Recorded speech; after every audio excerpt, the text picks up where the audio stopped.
Cuenta la leyenda que en la costa de Oaxaca habitaba un monstruo ni de carne ni hojalata.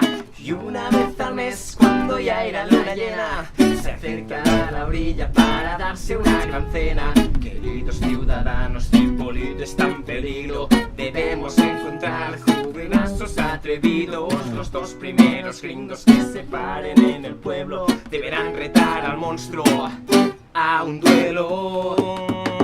Pero cuidado con el boom, tabla que toca pan. Hay que hacer un sacrificio para saciar su vicio con el boom.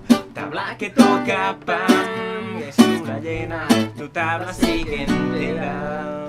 Pam, pam, pam.